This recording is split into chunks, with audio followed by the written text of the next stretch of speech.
bem, crianças? Essa semana nós vamos trazer uma poesia de um escritor que chama Jacques M.D.A. Ele usa esse codinome. Ele ganhou grandes prêmios da literatura. Um romancista que mora e nasceu na África do Sul. A África do Sul é um país da África, é o país mais desenvolvido da África. Eles estão em ascensão, assim como o Brasil. Eles têm uma economia muito estável. Inclusive, pessoas de outros países vizinhos vão até a África do Sul para trabalharem lá, porque lá tem oportunidades de emprego.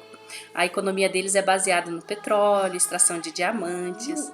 Na década de 50, houve uma lei que separava as pessoas por raças.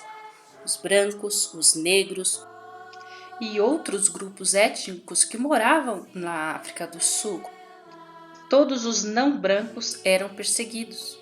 Para cada pessoa havia um tipo de lei. E uns brancos foram beneficiados em detrimento aos negros. Esse movimento chamou-se Apartheid, que significa separação. Então, muitos homens e mulheres lutaram para que essa separação fosse sufocada, acabasse. Isso só acabou na década de 90.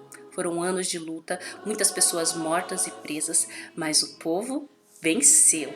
Hoje, na África do Sul, todos são iguais perante a lei e têm o mesmo direito, assim como deve ser em todas as partes do mundo.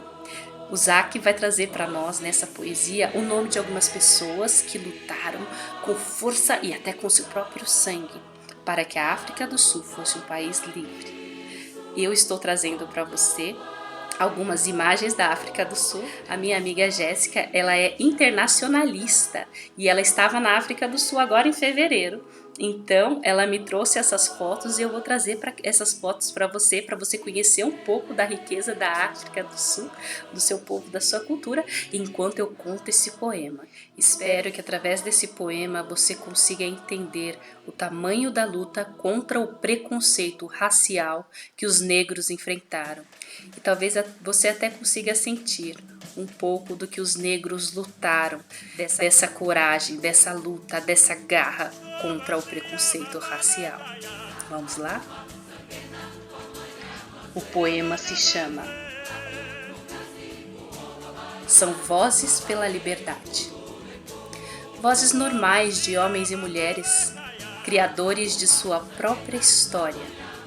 Inflexível, inflexível, inflexível.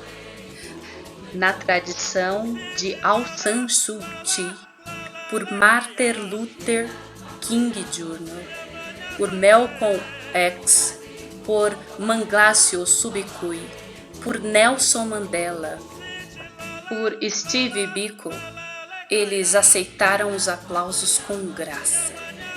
Não em seu nome, não no nome dos seus filhos e netos, mas em nome da humanidade por quem eles lutaram suas batalhas solitárias.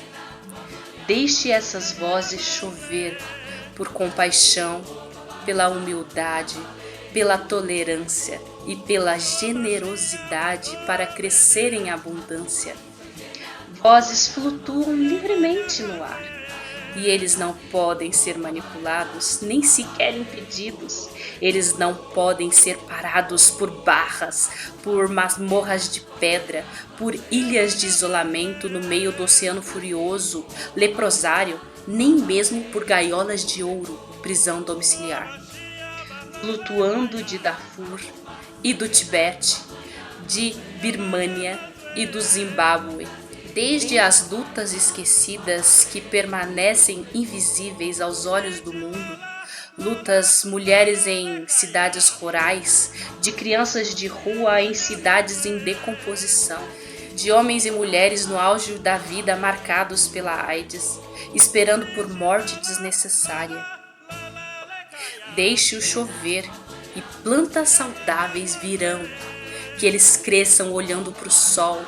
Não sufoquem as sementes, não tenham intolerância religiosa. Deus não precisa de guarda-costas, Ele não precisa de guerreiros para defendê-lo. Ele é onipotente. Quando vozes de liberdade chovem, a paz brilhará. esperando para explodir sobre o terreno seco e florescer o universo. Deixe chover neste mundo liberdades reduzidas, onde as conquistas do passado, elas desaparecem rapidamente. Deixe-o chover. Deixe-o chover. Forte, né? Valorizar a história é valorizar a si mesmo. Um beijo.